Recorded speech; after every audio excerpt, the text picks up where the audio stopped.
It's March 31st and Toyota has just revealed the all-new GR Corolla. Now, a while ago when I heard the rumors that Toyota was making a GR Corolla, I was very excited. And between then and now, I've made a few predictions. 1, that it would be all-wheel drive. 2, it would use the same engine as the GR Yaris. 3, it would be 6-speed manual. And 4, like the Yaris, it would make 268 horsepower. And for the most part, I was pretty spot on. It is all-wheel drive, it has a 6-speed manual, which is also the only transmission option available. Remind you of something? And it does use the same 1.6 liter turbocharged 3-cylinder like the GR Yaris. However, I was wrong about the horsepower. Toyota knew that people would be slightly less excited about it if its output was identical to the GR Yaris, and although 268 horsepower is a fantastic amount of power for a small hatchback, they wanted it to have a little bit more kick. The new GR Corolla sees power bumped up to 300 horsepower and 273 foot-pounds of torque.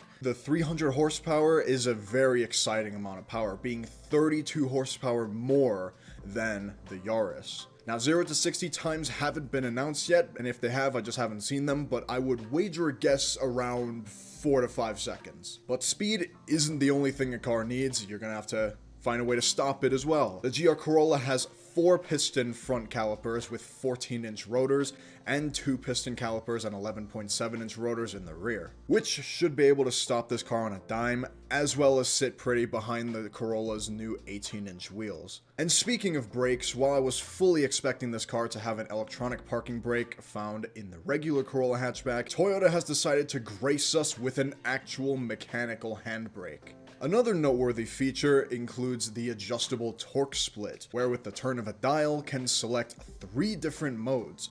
You can switch between 60% front, 40% rear, a perfect 50-50 split, or you can move 70% of the power to the rear to get some sick drifts. So styling wise, the GR Corolla is obviously based on the Corolla hatchback and has been kitted out with a nice wide body, new bumpers, side skirt, aluminium hood, and a rear spoiler. I do quite like the styling of it, and I think the aggressiveness of the design sets it apart very nicely from the standard Corolla hatchback.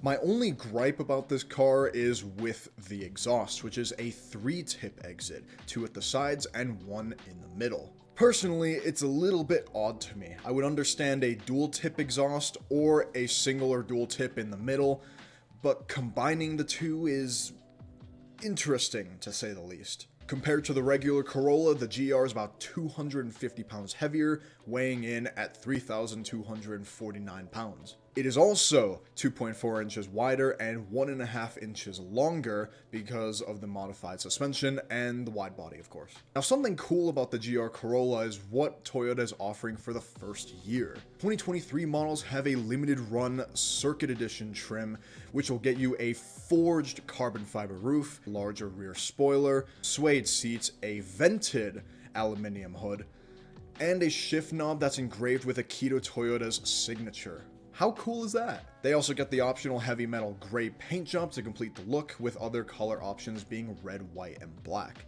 The GR Corolla will also have Toyota Safety Sense 3.0, which includes lane departure warning, blind spot warning, collision warning, adaptive cruise control, and automatic emergency braking. Needless to say, Toyota really doesn't want you to crash this car. So if you want one, how much are you going to need to fork over? Well, nothing's been confirmed yet, as Toyota hasn't released any MSRPs, but it would be reasonable to assume anywhere between $30,000 and $40,000, and that is of course before the $5 million dealership markup. Now, one thing I am curious about is whether or not Toyota is going to eventually make a GR Corolla sedan. I wouldn't count on it, but hey, I wouldn't write it off as a possibility either. And the big question, will I buy one?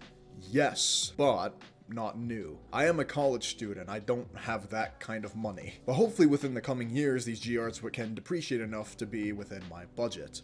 Until then, I'll keep daydreaming about the day I pick one up. Overall, this is a very exciting reveal, and it's quite cool to see a Corolla come from factory that isn't slow. No disrespect to the XRS, of course. Thanks for watching, everyone. Click up here if you want to see some more Corolla videos, and click down here to subscribe to the channel. See you around.